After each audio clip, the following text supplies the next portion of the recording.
Hello everyone, welcome to Shiri commerce YouTube channel. ನಾನು ಇವತ್ತಿನ ಈ ವಿಡಿಯೋಲಿ ಏನು ಶೇರ್ ಮಾಡ್ತಾ ಇದ್ದೀನಿ ಅಂತ ಹೇಳಿದ್ರೆ accounting principles and policies topic ಬಗ್ಗೆ ಡಿಸ್ಕಸ್ ಮಾಡ್ತಾ ಇದ್ದೀನಿ.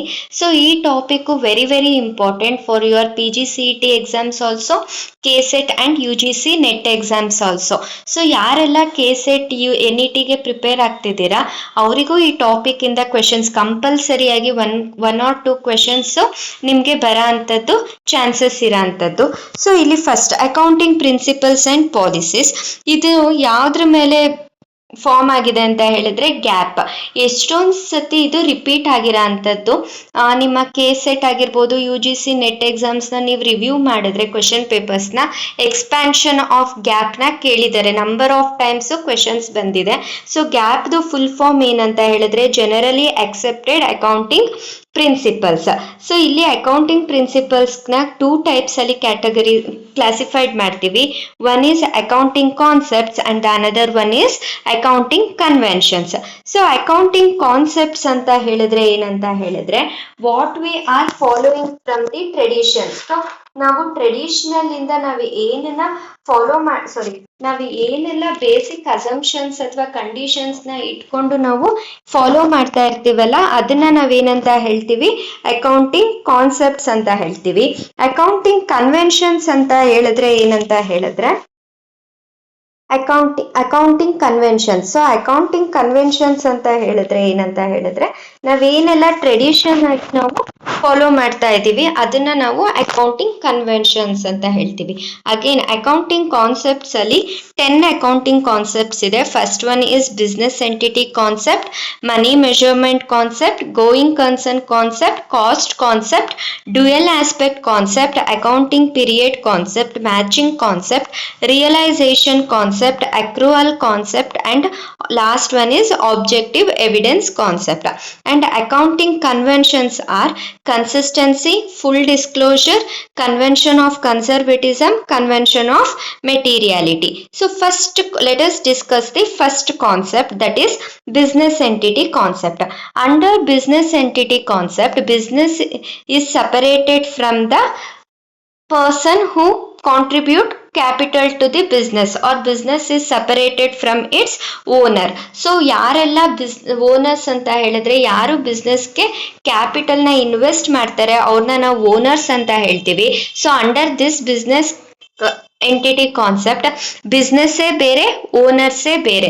ಸೊ ಹಾಗಾಗಿ ನಾವು ಕ್ಯಾಪಿಟಲ್ ಕಾಂಟ್ರಿಬ್ಯೂಷನ್ ನಾವೇನಂತ ಹೇಳ್ತೀವಿ, ಬಿಸ್ನೆಸ್ಗೆ ಲಯಬಿಲಿಟಿ ಅಂತ ಹೇಳಿ ಶೋ ಮಾಡೋ ಅಂಥದ್ದು. ಸೊ ಈ under business entity concept accounting equation ಬಂದಿದೆ. ಏನು ಅಂತ ಹೇಳಿದ್ರೆ asset is equal to capital plus liabilities. So ಇಲ್ಲಿ ನಿಮಗೆ ಯಾವುದು ಅಂತ ಹೇಳಿದ್ರೆ ಒಂದು ಈಕ್ವೇಶನ್ ಇಟ್ ಸೆಲ್ಫ್ನ ನಿಮಗೆ ಕ್ವೆಶನ್ ಆಗಿ ಕೇಳೋ ಅಂಥದ್ದು. ನಿಮ್ಮ MCOM ಎಂಟ್ರೆನ್ಸ್ ಎಕ್ಸಾಮಿಗಾದ್ರೂ ಆಗಿರ್ಬೋದು, KSET ಎಕ್ಸಾಮ್ಗಾದ್ರೂ ಆಗಿರ್ಬೋದು, UGC ನೆಟ್ ಎಕ್ಸಾಮ್ಗಾದ್ರೂ ಆಗಿರ್ಬೋದು, ಒಂದು ವಿಚ್ ಈಕ್ವೇಶನ್ ಇಸ್ ಕರೆಕ್ಟ್ ಅಂತ ಹೇಳಿ ಈಕ್ವೇಶನ್ಸ್ನ ಕೇಳೋ ಅಂಥದ್ದು. ಅದಿಲ್ಲ ಅಂತ ಹೇಳಿದ್ರೆ ಒಂದು ಪ್ರಾಬ್ಲಮ್ನ ಕೊಟ್ಬಿಟ್ಟು ಸಾಲ್ವ್ ಮಾಡೋಕ್ಕೆ ಕೇಳೋ ಅಂಥದ್ದು.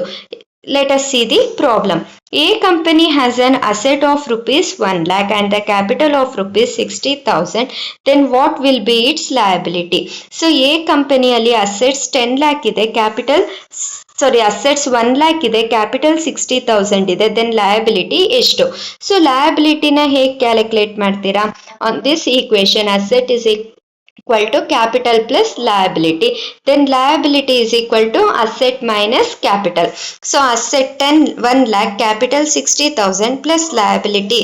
So ರೈಟ್ ಹ್ಯಾಂಡ್ ಸೈಡ್ ಇರೋದು ಲೆಫ್ಟ್ ಹ್ಯಾಂಡ್ ಸೈಡಿಗೆ ಬಂದಾಗ 1 lakh minus 60,000 is equal to liabilities. Then the liabilities will be 40,000.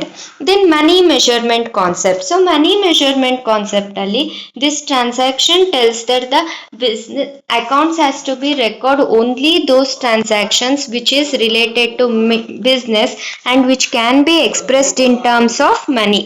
So money form ಅಲ್ಲಿ ನಾವೇನನ್ನ ಎಕ್ಸ್ಪ್ರೆಸ್ ಮಾಡ್ಲಿಕ್ಕೆ ಸಾಧ್ಯ ಅದನ್ನ ಮಾತ್ರ ನಾವಿಲ್ಲಿ ರೆಕಾರ್ಡ್ ಮಾಡೋ ಅಂಥದ್ದು. And the third topic is third concept is going concern concept. So ಈ ಗೋಯಿಂಗ್ ಕನ್ಸರ್ನ್ ಕಾನ್ಸೆಪ್ಟ್ ಅಲ್ಲಿ ಬಿಸ್ನೆಸ್ ಲೈಫ್ ಏನಿರುತ್ತೆ ಥ್ರೂ ಔಟ್ ದಿ ಇಯರ್ ಇರೋಂಥದ್ದು ಅಥವಾ ನಂಬರ್ ಆಫ್ ಇಯರ್ಸ್ ತನಕ ಇರೋಂಥದ್ದು. ನಾವು ಬಿಸ್ನೆಸ್ನ ಇವತ್ತು ಸ್ಟಾರ್ಟ್ ಮಾಡಿ ನೆಕ್ಸ್ಟ್ ಡೇನೆ we doesn't have an intention to winding up. ನಾವು ಇವತ್ತು ಬಿಸ್ನೆಸ್ ಸ್ಟಾರ್ಟ್ ಮಾಡಿದ್ದೀವಿ ಅಂತ ಹೇಳಿದ್ರೆ ನಾಳೆನೆ ನಾವು ಅದನ್ನ ಕ್ಲೋಸ್ ಮಾಡ್ತೀವಿ ಅಂತ ಬಿಸ್ನೆಸ್ ಸ್ಟಾರ್ಟ್ ಮಾಡಿರಲ್ಲ. ನಾವು ಆ ಬಿಸ್ನೆಸ್ನ ನಂಬರ್ ಆಫ್ ಇಯರ್ಸ್ ಕ್ಯಾರಿ ಮಾಡ್ತೀವಿ ಅಂತ ಹೇಳಿ ಸ್ಟಾರ್ಟ್ ಮಾಡಿರೋದು. So the business as going itself ಅದೇನಾಗ್ತಾ ಇರುತ್ತೆ, ಅದಕ್ಕೆ ಲೈಫು ತುಂಬಾ ಇದೆ ಅಂತ ಹೇಳಿ ನಾವು ಐಡೆಂಟಿಫೈ ಮಾಡೋ ಅಂಥದ್ದು. So under going concern concept ನಾವು ಫಿಕ್ಸ್ಡ್ ಅಸೆಟ್ಸ್ನ ನಾವು ಒರಿಜಿನಲ್ ಕಾಸ್ಟಲ್ಲಿ ರೆಕಾರ್ಡ್ ಮಾಡಿರ್ತೀವಿ, ಮತ್ತೆ prepaid expenses, prepaid expenses, accrued income, outstanding incomes ಅದೆಲ್ಲವೂ ನಾವು ರೆಕಾರ್ಡ್ ಮಾಡೋದು ಯಾವ ಕಾನ್ಸೆಪ್ಟ್ ಅಂಡರ್ ಅಲ್ಲಿ ಅಂತ ಹೇಳಿದ್ರೆ under the head of going concern concept. I hope this video will be very informative to you. If you like this video, please like this video, subscribe to my channel, share this video to your friends. Thank you.